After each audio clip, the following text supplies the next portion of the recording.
on this edition of Sightings. Damning new evidence that the supposed alien autopsy film really is a hoax. This man went ahead and filmed this thing almost like home movies, and very bad home movies. I've been there. The Red Lion pub is located in the epicenter of England's most mystical region. Perhaps that's why it's so haunted. I quite honestly didn't believe in ghosts, but I do now. Psychic Dorothy Allison produces startling evidence to help a man find the person who brutally murdered his mother. The killer absolutely knew your mother. Find out what's being done to avoid a catastrophic collision with a meteor. The number of people who are working full-time on this problem would staff one McDonald's hamburger restaurant. And who is responsible for the mysterious disappearance of Tibet's reincarnated Lama?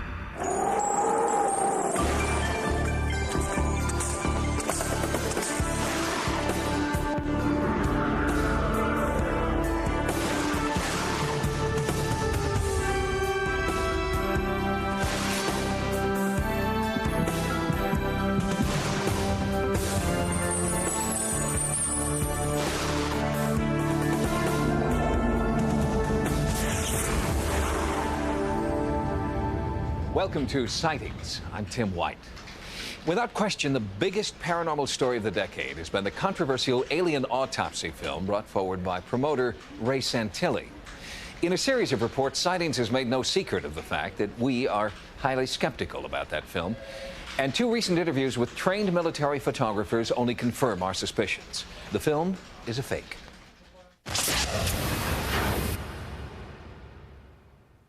Early in 1995, a small London video distribution company made a startling announcement to the international UFO community.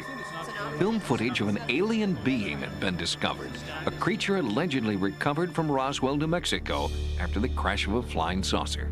At first, ufologists were ecstatic. This finally was the proof they'd been looking for. But as soon as most Roswell researchers, like Kent Jeffrey, saw the footage, they insisted that the autopsy film was a hoax. Big-time hoaxes do big-time damage, and this is certainly a big-time hoax. It's probably the biggest con job in the history of ufology. Jeffrey has spearheaded efforts to declassify Roswell documents and was among the first to see the film. The first showing to the members of the UFO community and to the press was in London on May 5th. It was an invitation-only group, and like a lot of people, after just a short glance, I knew in my heart right then and there that this was definitely a hoax. I mean, if Roswell really happened as reported by the witnesses, and there are a few witnesses who claim to have seen the bodies or talked to people who have, this looked nothing like that. It looked like a modified human corpse to me. At the center of the controversy is Ray Santilli, who claims that he received the autopsy film from the military camera operator who shot it. But Santilli has come under attack of late for making promises he just doesn't seem to be able to keep, including his claim that then President Harry Truman would be clearly visible on the film. Santilli told crop researcher Colin Andrews that that was the thing that convinced him, Santilli, that the film was authentic when he saw President Truman. According to Santilli, Truman's face was visible so clearly that when he spoke, if you were a lip reader, you'd be able to understand his words. But so far, no one, even remotely resembling President Truman, has been seen on the film. Does it bother you that people are calling you a con man? In this rare interview, Sightings correspondent Carla Wohl confronted Santilli and got a convoluted denial. You said that President Truman could be seen in the film viewing the autopsy. Now, I don't know, you know, if the event... Have you seen him on the film? No, but if the event occurred, as we believe it did, then, you know, quite a few people have kept quiet. But it is a discrepancy. Film technicians, special effects artists, and forensic scientists have all analyzed the footage. But perhaps the best experts are the men who have first-hand knowledge about military photography. They are an elite fraternity, the relative handful of camera operators who document every important move the military makes. World War II veteran Joe Longo is president of the International Combat Camera Association. Kent Jeffrey asked Longo to evaluate the autopsy film. For what the cameraman was sent there for, he certainly is not accomplishing his mission. See that shot that we just saw? That's the widest shot I've seen. They never really back off and show the the four walls or show you what the enclosure is like where this is taking place. My understanding was that all medical procedures were shot in color. Even though color film was scarce in those days, something as important as the autopsy of an alien being certainly would have been a high priority. Now, the thought of a cameraman covering something as important as an alien autopsy with a handheld 16mm camera with 3 lenses and a thing that you wind up, that's inconceivable. But I couldn't understand why this man went ahead and filmed this thing almost like home movies, and very bad home movies. I've been there. I've covered operations, major operations, and autopsies, and I know what's entailed. Technique was very bad. In July 1995, Santelli released a statement titled The Cameraman's Story.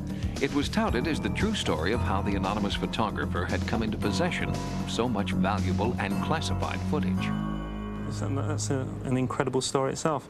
He shot hundreds of canisters of film during the event itself. Each of the canisters or reels of film were 3 minutes in duration, and he separated during the filming reels that he felt were problem reels. He'd sent the remainder straight on to Washington, and he spent more time on the 22 reels of film which he'd processed. Incredible and impossible, says retired Lieutenant Colonel Dan McGovern, who has shot tens of thousands of feet of top-secret film, some of which remains classified. His pictures of Hiroshima are world famous, and in the late 1940s, McGovern was assigned to 2 top-secret UFO projects in New Mexico. If this particular cameraman said that he did his own processing, that's a bullcrap, because cameraman shoots his film and turns it into the lab for processing. When it comes out of the lab, all of the frames that were pulled out and attached to the leader has to be accounted for. That goes with the film to the top secret control officer. That's how you keep a secret. Not even that particular half a frame would get out of that particular lab. Once he'd got to the stage where he felt he could send them on, he'd called Washington and asked them to pick up the film, collect the film, and he tried on numerous occasions, but they just failed to do so. And then he said, "Oh my God, they never called for the film." Like, hello, yeah, I got 21. Would you come inside? Would you send somebody over to pick it up? Okay, yeah, I'll leave the key under the mat. No, I don't understand. This is 21 rolls of important film. And while this film is virtually dirt and scratch-free, Longo says the film should show signs of damage and deterioration after so many years. If the film was 40 years old, 40-some-odd years old, black and white, even under ideal conditions, the film would be pretty badly beat up. It would have deteriorated. You'd see scratches, grain, a lot of splice marks, because the film being brittle, if you run it through any kind of a projector or a viewer, you're going to break it. Many of these concerns could be answered if the autopsy cameraman would come forward. So far, he has not. This guy's in his mid-80s. He's not interested in the subject. That's the first point. Secondly, he's got his family to consider, and his family are his only consideration. They're the only thing that he worries about.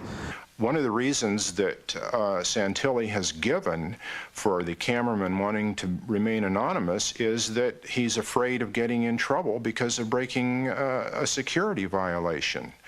Well, that makes no sense, because if this story were true, the military would certainly know who that cameraman was, and he would be in big trouble. His best protection would be to go public. And Santilli has failed to make good on his promise to provide frames of the original film for authentication. Kodak has been standing by since July 1995, waiting for the film. If they were given only 1 or 2 frames, they could adequately analyze this film and determine one way or another whether it is genuine 1945 film. They would be very foolish not to have it authenticated, because then the value of the film would increase logarithmically. Instead of being worth a few $100,000 or whatever they've derived from this, it would be worth millions. And Longo says there are fewer than 25 men alive today with the security clearance necessary to have filmed an alien autopsy. We've got most of the fellas in our unit, our Combat Camera Association. I put the word out. Does anybody have any idea who this cameraman could be? And nobody's come up with it. If someone came up with what they thought was a long-lost Van Gogh painting and announced that they weren't going to reveal where they got it, what the source of it was, and also announced that they were not going to allow any art experts to examine the painting, do chemical tests on it, whatever else would be necessary to authenticate it, yet said they were going to be selling prints of it, they'd be laughed right out of the field. They wouldn't get to first base. Nobody would take them seriously. And that's what should have happened here. The so-called alien autopsy film is allegedly co-owned by several different companies around the world who receive money whenever the footage is aired on television. But assuming the footage is real, as they claim, the autopsy film is U.S. government film, and therefore, according to law, cannot be owned. Declassified government film may be broadcast anytime, anywhere, for free. And so we are taking the so-called owners at their word. We have paid no one for the use of the autopsy footage in this broadcast. Next, England's most prestigious paranormal investigators take on one of its most haunted buildings. The area seems to attract possible phenomena.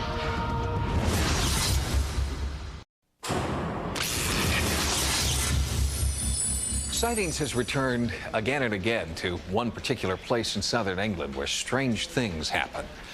In Avebury, there are mysterious megaliths that dot the countryside. Hundreds of sightings of UFOs, spectacular and unexplained crop circles. And this time on my trip to this paranormal hotspot, there was a new phenomenon to explore.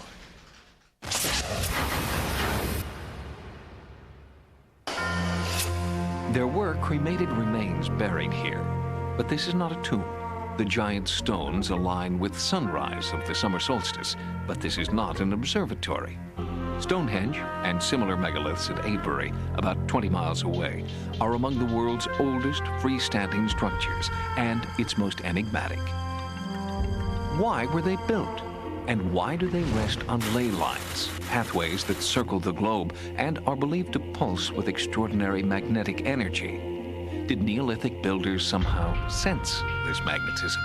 And is this the energy that draws visitors here from around the world to ponder the meaning of structures that are 5,000 years old? Perhaps it is not a coincidence that this area is also home to mysterious crop circles and numerous UFO sightings.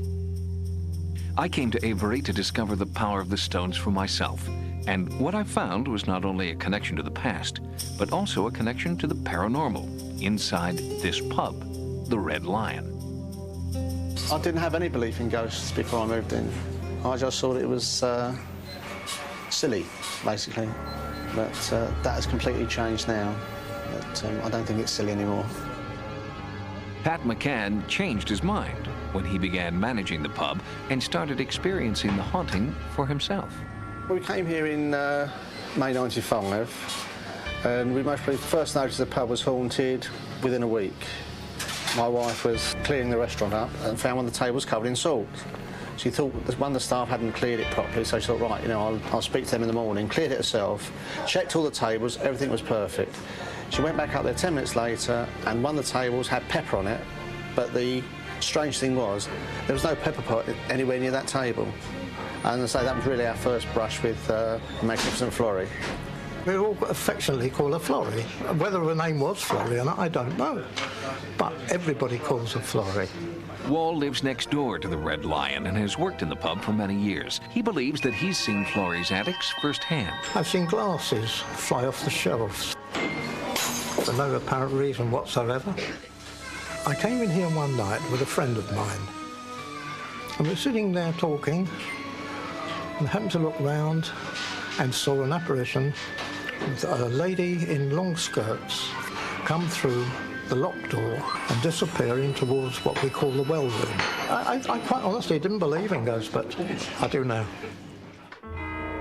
In England, historic haunting sites like the Red Lion attract the attention of ASAP, the Association for the Scientific Study of Anomalous Phenomena. This UK-based group of young scientists and professionals is routinely called in to investigate hauntings throughout Europe.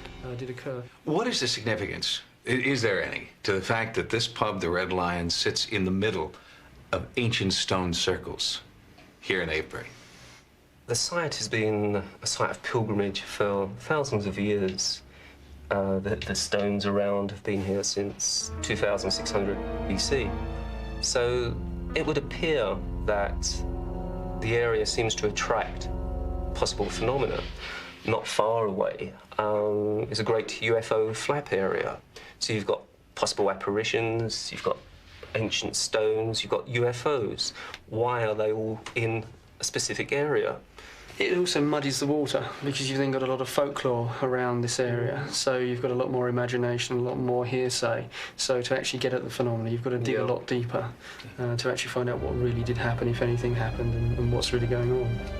And in the case of the Red Lion's infamous Flory, there's a lot of legend to wade through to get to the facts. Well, the legend of Flory is that her husband came home from the war, that's our Civil War in the 1600s, to give her a surprise. He went upstairs, and as he opened the door, he saw this other guy in the same room with his wife. And he then got rather upset. Confronted by Flory's husband, so the story goes, the lover fled, leaving Flory to die at the hands of her jealous husband. Now, Flory wanders. Some say because she's searching for her errant lover. Others say Flory is seeking justice for her murder. I don't think she's vindictive in any way, except for the fact that, as I say, she doesn't like men with beards. And I think possibly her husband had a beard. She just doesn't like people with beards. We had a chap sitting in the restaurant, and he was under the chandelier at the far end. And the chandelier was just spinning, and the guy with the beard was virtually sitting underneath it. ASAP members on site felt a good place to start searching for the truth would be at the bottom of this well, where, legend has it, Flory's body was dumped after her murder. We have sent a diver down, but when he got to the bottom, it's about 90 feet deep. He got into the water, but then under the water there was a big boulder which he couldn't get past. So consequently, we still don't know whether poor Flory's remains are, down in that well. Our possible phantom lady was supposed to have come from, again, there, walking through the pub to the main door. The team digested reliable eyewitness accounts, then targeted certain areas of the pub where haunting activity was most likely to occur. There's been the reports of salt cellars tipping salt and pepper and the chandelier moving, so a lot of the equipment set up there, the laser on the chandelier, so that we've got a reference point so the video cameras can see if it really is moving. Our organisation holds no corporate view, so we don't expect something to be 100% genuine, but neither do we come in 100% cynical. I mean, I suppose we're sceptics. We have to be. We're open-minded. Let's look at the facts. Let's analyse the data. There is much more data to be gathered before ASAP will confirm the existence of Flory or her paranormal pranks. But they do believe there is a connection between the activity here and the town's proximity to the ancient stones that encircle it. And they believe in the veracity of those who have accepted Flory as a real presence in their lives. I feel extremely sorry for her, because you imagine all these years she's never been at peace, never been at rest. Why does so much paranormal activity seem to be concentrated in this area? Well, one answer may be in the physical power of the giant granite stone circles, like those at Stonehenge and Avebury. Recent tests have shown that the megaliths generate unique electromagnetic fields, and some researchers are suggesting that these fields may be creating a kind of homing device for paranormal phenomena. Next, more news from Colorado's mysterious valley. Bigfoot makes tracks on the internet. And later, a very real threat from space.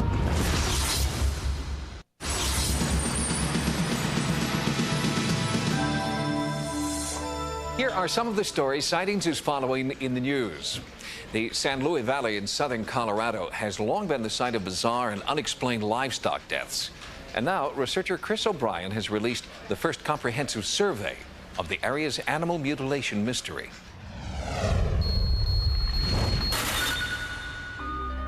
The San Luis Valley is 5,000 square miles of fertile pasture land, straddling the Colorado-New Mexico border.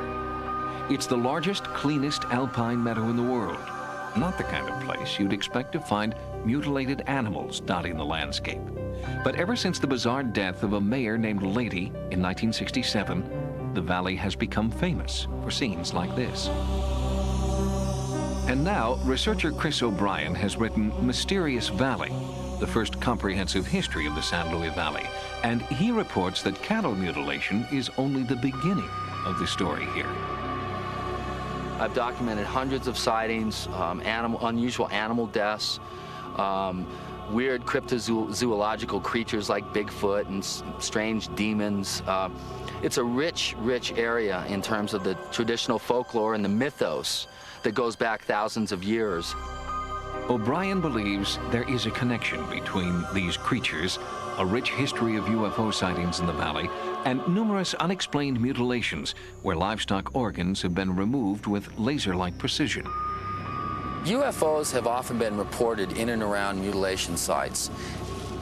Because a lot of these animal mutilation cases occur near military bases, nuclear reactors, and uranium mines and processing plants, there's some evidence to suggest, and many people believe, that the government and/or our military is involved in this. In over 12,000 documented cases, not one single person, to my knowledge, has ever been brought up on charges or has ever even been implicated publicly as being one of the mutilators.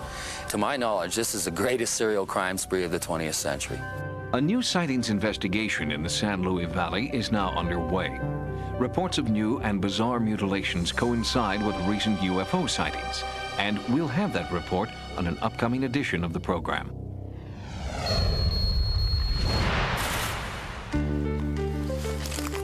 On the World Wide Web, Bigfoot researcher Matt Moneymaker is bringing the elusive creature out of the forest and into your computer. Yes, even Sasquatch has her own homepage. Log on for a comprehensive monsterology. Pull up a list of recent sightings throughout the United States and Canada to find out if Bigfoot is making an appearance in your area. You can download sketches, file your own sightings report, or listen to a supposed Bigfoot howl recorded in the field. And for the committed cryptozoologist, there are links to Bigfoot research equipment, including cameras, night vision binoculars, and specialized microphones. The Bigfoot Researcher's homepage is one of the largest monster resources on the web, and you can find it at this address.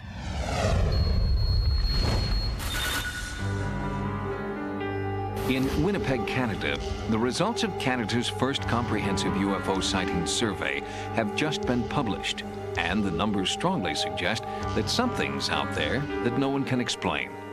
Author Chris Rutkowski of Ufology Research of Manitoba compiled data provided by 14 researchers who spent a year gathering reports throughout Canada. In all, the group examined 1,000 reports covering a period of 5 years, with an in-depth analysis of 372 incidents reported between 1994 and 1995. The investigations compare factors like time of sighting, number of witnesses, color, and reflect an ongoing trend. The classic UFO profile is no longer a flying saucer.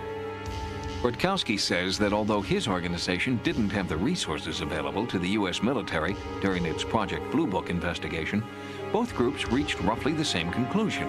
Approximately 3% of all UFO sightings represent true unknowns. Currently, Rutkowski is launching an internet archive to catalog all Canadian sightings past and present. He hopes to publish a preliminary report later this year. We'll have more stories in the news next time. Now, here's what's coming up as Sightings continues.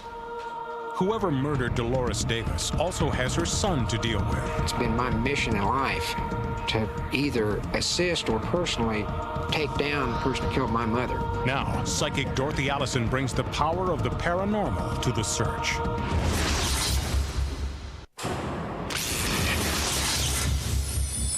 Jeff Davis thinks that he knows who murdered his mother. The trouble is, there just isn't enough evidence to arrest the man. So Davis is looking for new information, new clues to keep the heat on. And Davis, an ex-cop, is searching in all directions, including an investigation instigated by sightings, an investigation of the psychic kind.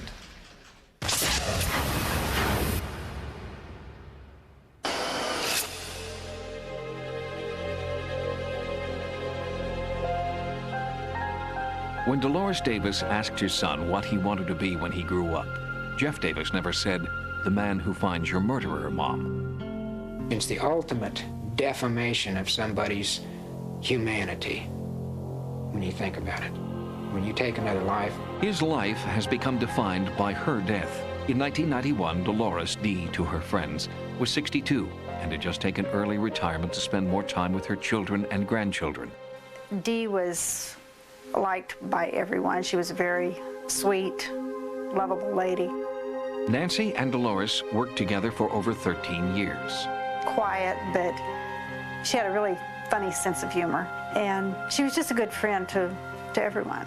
On January 18th, 1991, Dolores disappeared from her home in Wichita, Kansas. Her son found this scene: a brick thrown through the sliding glass door, the phone lines cut, Dolores' car still in the driveway. 2 weeks later, her body was discovered under a bridge. Lieutenant Greg Schauner is assigned to the unsolved case. She was found under a bridge in a rural area of the county, approximately 11 miles from her home, and she had been bound with pantyhose and strangled. Near the body was found a Mardi Gras type mask. 5 years is a long time to wait for an answer. And every day that ticks by is one more day of pain and anger for a grieving son, a son who vows that justice will be his. For the last 5 years, 8 months, and 3 weeks and a few days, it's been my mission in life to either assist or personally take down the person who killed my mother. Jeff hired a private investigator, offered a $10,000 reward, and even wrote a book about his personal struggle with his mother's murder. But none of these efforts have brought him any closer to an arrest. Now it's time to begin a new phase of the investigation. But before that can happen, Jeff needs to confront one more demon: the mask left behind at the scene of the crime. That was a mask that was found next to your mother's body.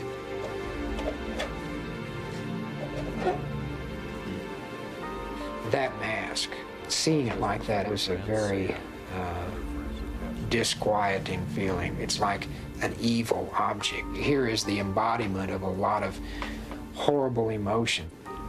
That's gotta mean something. It was morbid, just morbid. To find that meaning, Sightings offered the services of psychic Dorothy Allison, who met with Lieutenant Schauner first and gave him her preliminary impressions. Even though he found her February 1st, I feel she was already murdered on January 18th. Dorothy felt the mask could reveal much about the murderer. He's leaving a message when he leaves a mask there. That's exactly what he did. He left a message. Then Dorothy was shown a videotape shot just after Dolores disappeared. Jeff, who believes he knows who murdered his mother, was startled to hear that Dorothy agrees. All right, now, what I am observing from this film is that the killer absolutely knew your mother. This is not a stranger who murdered your mother. As far as I can say, the brick through the glass door, that was just an act to pretend that somebody broke in the place. It was the bedroom that bothers me the most. It seems that all the activity that where your mother got killed was right in that bedroom. I also feel that strangulation, yes, that was the death, but I believe that she was hit first. And then I also believe the pillow suffocated her as well. I get pillows over her face. A lot of the information that Dorothy provided during the day I found to be consistent with information that we had gathered in the course of the investigation of this murder. Dorothy seemed to know things that she should not have known. According to Davis, who has a copy of the autopsy report, his mother did have head wounds, as Dorothy said. Some of the information, to my knowledge, has not been made public that she was able to provide. And when she visited Dolores's home, Dorothy recreated the crime for Schauner and Davis with eerie accuracy.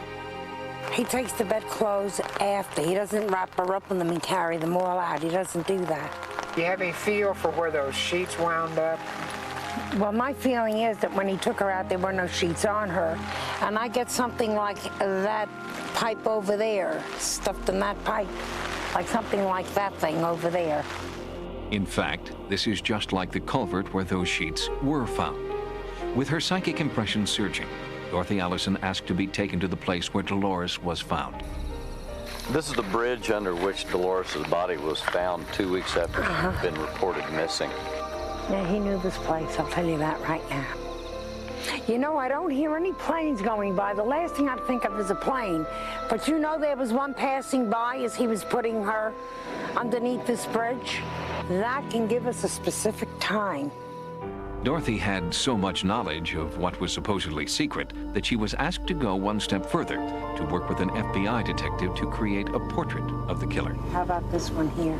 After looking at hundreds of features, Dorothy put together this face. She believes this is the face of a murderer.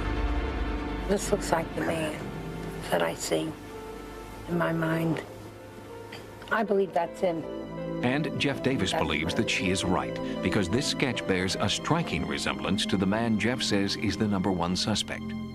Die in your own house at the hands of some walking creature, that's the ultimate indignity, and that needs to be righted. Dolores Davis's murderer is still at large. Her son is hoping that Dorothy Allison's startling revelations and the new sketch drawn from her psychic memory will break open the case. If you have any information that might help, please call the Sedgwick County Sheriff's Department in Kansas. Next, is the Earth prepared to deal with a potentially apocalyptic threat from space? We can deflect it, or we can actually hit it with something that disrupts it.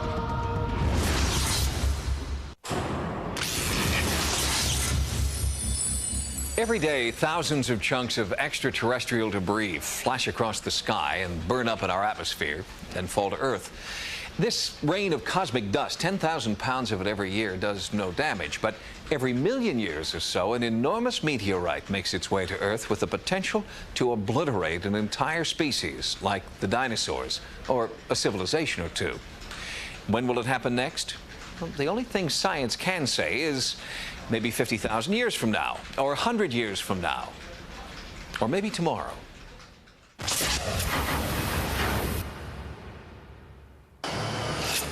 This rare videotape, taken in Pennsylvania in late 1996, shows what a small meteorite looks like entering Earth's atmosphere.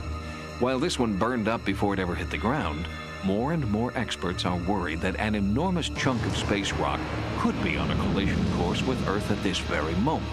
If it sounds far-fetched, you don't know your astronomical history. Siberia, 1908. The site, most scientists agree, of a devastating impact that had the same explosive power as an atomic bomb blast.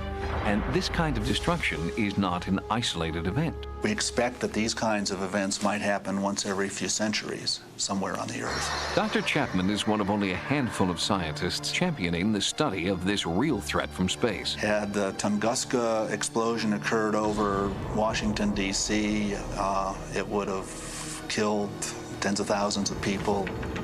65 million years ago, a meteor the size of Mount Everest crashed into North America and took with it the dinosaurs and all but a few microscopic organisms. And just a few years ago, scientists had a rare opportunity to see what that kind of impact looks like. Fortunately for us, the target this time was not Earth, but Jupiter. On July 16, 1994, fragments from the comet Shoemaker-Levy 9 crashed on the surface of Jupiter. The space probe Galileo was there to record the event, but the impact was so enormous that this historic event 400 million miles away could easily be seen through amateur telescopes on Earth. When I looked through my own telescope at Jupiter and saw this huge black spot, the largest spot ever seen on the planet Jupiter since telescopes were invented, I just was in awe. If a comet or asteroid were to strike the Earth with the energy of one of the largest fragments of comet Shoemaker-Levy 9, it would plow through the atmosphere in a couple seconds, crash into the ground, make a crater tens of miles across, and it would leave in the high stratosphere a pall of dark material that would shut out much of the sunlight for months, maybe as long as a year. And that would be a very, very serious thing. Might well result in mass starvation for millions, hundreds of millions, even billions of people. Dr. Chapman and others estimate that the chances of such an impact striking Earth within our lifetime is 1 in 20,000, the same as the odds of being struck by lightning or dying in a plane crash. But few governments seem worried. NASA is currently funding a couple of small efforts of a few people looking through telescopes to find the threatening asteroids and comets, but the number of people all around the world who are working full-time on this problem would staff one McDonald's hamburger restaurant. Despite apathy within officialdom, astronomers are making progress in their efforts to discover space rock on a collision course with Earth. At the Lowell Observatory in Arizona, Dr. Edward Boll has developed Thelonious, a revolutionary new telescope system. What's different about it is that it contains a very powerful camera that allows it to be a wide-angle telescope, if you like. So it can see large areas of the sky all in one go, and so far no one has been able to achieve that. It's a system that Dr. Boll believes could save the world. But so far, the observatory hasn't raised enough money to make the system fully operational. And many more similar systems are needed around the world. It's really set up to find the big ones, the ones that might hit every few 100,000 years and do truly catastrophic damage, that is, affect the whole Earth and perhaps wipe out our civilization. But even if we could detect an object hurtling toward Earth, how could we stop it? Dr. Eileen Ryan specializes in solving just that eventuality. If something were coming towards us, we have two possible strategies for having it avoid hitting us. We can deflect it, or we can actually hit it with something that disrupts it. Believe it or not, the preferred method for disrupting an asteroid or meteor is to hit it with a thermonuclear device. Our current rocket guidance technology is extremely accurate and certainly capable of intercepting a threat from space. But scientists are not yet sure how or when to hit the target. The problem with actually fragmenting an asteroid is that we need to know how big will the fragments be and how fast will they be going. We don't want to be in a situation where we turn a bullet coming towards us into a shotgun blast. Both circumstances are very lethal. We want instead to turn the bullet into very fine rubble and dust. And another unanswered puzzle is why there is so much apathy for a disaster that could wipe out every living thing on the face of the Earth. There are a lot of catastrophic events that we can't do anything about. We can't do anything about a hurricane, or we can't stop an earthquake, but we can stop or do something about an asteroid impact. So it is a little bit frustrating. The probability is low that anyone's going to die tomorrow, but it will happen someday. The largest meteorite known to have survived its landing on the Earth is the 60-ton Hobo West. Its crash site is a national monument in Namibia. A little closer to home is the world's largest intact meteor crater, the Caña Diablo crater, 40 miles east of Flagstaff, Arizona. Next, why has Tibet's reincarnated spiritual leader mysteriously disappeared? It's a struggle for really the soul of man. It's not just Tibet.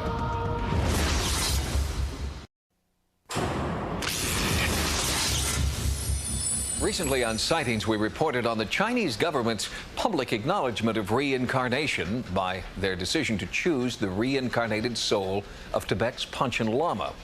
Well, the story is far from over, and recent developments have taken a sinister turn.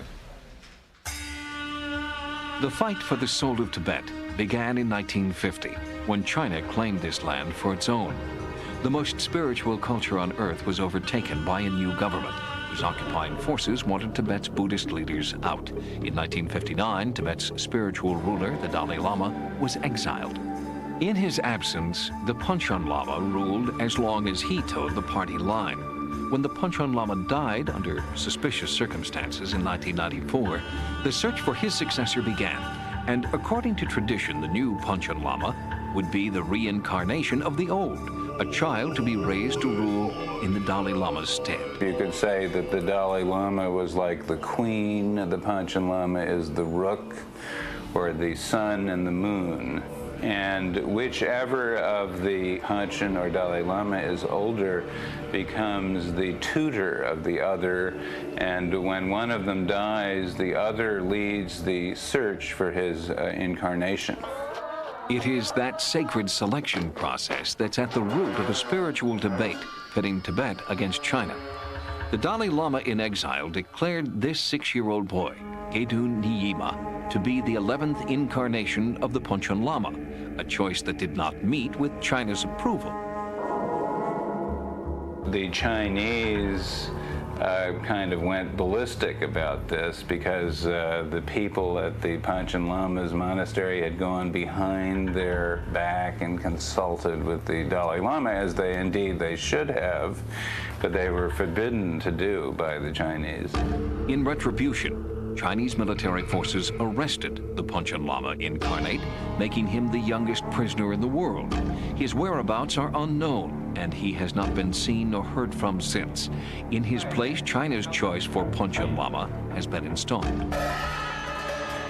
China is fanatically concerned about keeping Tibet under China, and this reincarnation of Panchen Lama, he will grow as the major spiritual voice for Tibetans in Tibet. They want to bring him up and wash his brain so that he would, with his authority as the Panchen Lama, would serve their political purpose. It's extremely ironic that the Chinese, who have done their best to eradicate Buddhism in the 45 years that they have occupied Tibet, should now be setting themselves up as the people who should find the new incarnation of the Panchen Lama. Since China's choice for Panchen Lama will one day choose the Dalai Lama's successor when he dies, many observers fear China's intervention in this holy process will mean the end of the true centuries-old incarnate line. The reason why the Dalai Lama and other Tibetans are concerned for this young Panchen Lama is not just because he is an important person, but because he's an innocent child that is being subjected to all this kind of imprisonment and who knows what kind of torture. Tibetan Buddhists take a small measure of comfort in knowing that as an incarnate, he will survive. This 6-year-old boy, as far as Tibetans are concerned, is not really just human. He is a Buddha. And as such, the Dalai Lama told me there's really nothing they can do to this boy, because he can always take a rebirth at any time and just kind of shoot out of his body. And there are many stories of spiritual incarnates called tulkus who have dematerialized before the eyes of their torturers. There are cases of highly evolved tulkus assuming what is called jalu, which is a rainbow body that you can actually see through it. Or there are cases of them disappearing in prison. When you really are involved in highly evolved spiritual practices, some of these people actually can fly. There's a meditation that enables them to fly for short distances. There are some remarkable things that Tibetans have mastered that we don't have a clue about. My sense of my exposure to them is that they are real and they exist. He may be able to dematerialize in a rainbow body, or fly away from his captors, or reincarnate in another body. But so far, there is no sign that this little boy is free. Tibet's own so-called soul boy has not been seen or heard from since his imprisonment by the Chinese government. Although publicly hopeful, many Tibetans secretly believe that the boy has already been killed and will reappear to them in the future, in his next incarnation. If you've had a paranormal experience, please write to us at Sightings. Sightings can also be contacted at America Online at keyword sightings. Download images, sounds, and QuickTime clips from Sightings episodes. On the internet, access information about sightings and the paranormal at sci-fi.com/sightings. Until next time, remember, no mystery is closed to an open mind. For Sightings, I'm Tim White.